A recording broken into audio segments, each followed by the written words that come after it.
മത്സരത്തിന്റെ വിശദാംശങ്ങളുമായി world cup ഡെസ്കിൽ നിന്നും ആഷിഖ് റഹ്മാൻ ചേരുന്നുണ്ട്. ആഷിഖ്, എന്തായാലും ശക്തമായ ആക്രമണ നിരയുള്ള ഫ്രാൻസിനെ സ്പെയിൻ പിടിച്ചുകിട്ടിയത് എങ്ങനെയാണ്? സ്പെയിന്റെ തന്ത്രം എന്തായിരുന്നു?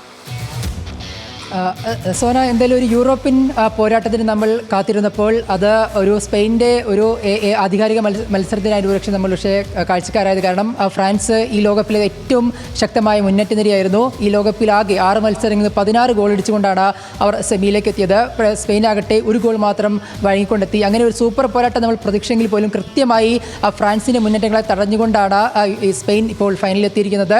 കാരണം ഈ ഓരോ മത്സരത്തിലും മൂന്നിലധികം ഗോളുകൾ 4 മത്സരങ്ങളിൽ അടിച്ച സ്പെയിൻ്റെ മുന്നേറ്റം, പ്രത്യേകിച്ച് എംബാപ്പെ, ഡെംബെലെ, ഒലീസെ അടക്കമുള്ള സഖ്യത കൃത്യമായി തടഞ്ഞുകൊണ്ടാണ് അവർ എന്തായാലും ഇപ്പോൾ ഫൈനലിലേക്ക് എത്തിയിരിക്കുന്നത്. സ്പെയിൻ്റെ പന്തടക്കത്തിന് മുന്നിൽ ഫ്രഞ്ച് താരങ്ങൾക്ക് കാര്യമായി മുന്നേറ്റങ്ങൾ നടത്താനായില്ല. ആദ്യ പകുതി പൂർണ്ണമായും സ്പെയിൻ്റെ നിയന്ത്രണത്തിലായിരുന്നു. ഒരു മുന്നേറ്റം പോലും, മികച്ച ഒരു ഷോട്ട് ഓൺ ടാർഗറ്റ് പോലും ഇല്ലാതെ ഫ്രാൻസ് താരങ്ങൾ വിയർത്തുകൊണ്ട് കണ്ടു. പ്രത്യേകിച്ച് ഡെംബെലെ, എംബാപ്പയ്ക്ക് ഗോൾ അടിക്കാൻ പലപ്പോഴും പന്തെത്തിക്കുന്നത് ഒലീസെയായിരുന്നു. ഒലീസെ ഇന്നലത്തെ മത്സരത്തിൽ പൂർണ്ണമായും നിരാശപ്പെടുത്തി. ഡെംബെലേക്കും കാര്യമായി ഒന്നും ചെയ്യാനായില്ല. പ്രത്യേകിച്ച് ഇപ്പം മധ്യനിരയും ഫ്രാൻസിൻ്റെ പൂർണ്ണമായും നിരാശപ്പെടുത്തി. സ്പെയിനാകട്ടെ കൃത്യമായി പന്ത് കയ്യിൽ വെച്ചുകൊണ്ട് കിട്ടുന്ന അർദ്ധാവസരങ്ങളിൽ ഗോളടിക്കാനുള്ള ഒരു ശ്രമമായിരുന്നു നടത്തിയത്.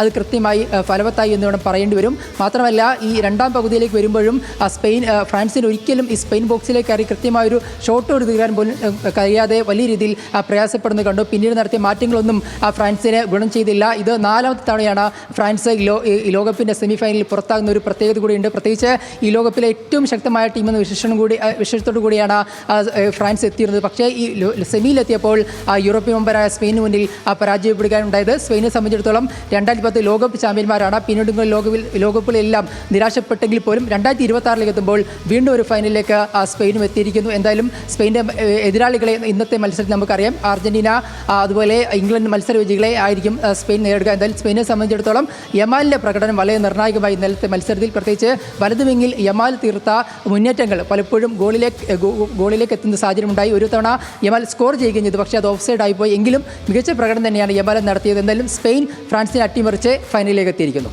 സോന.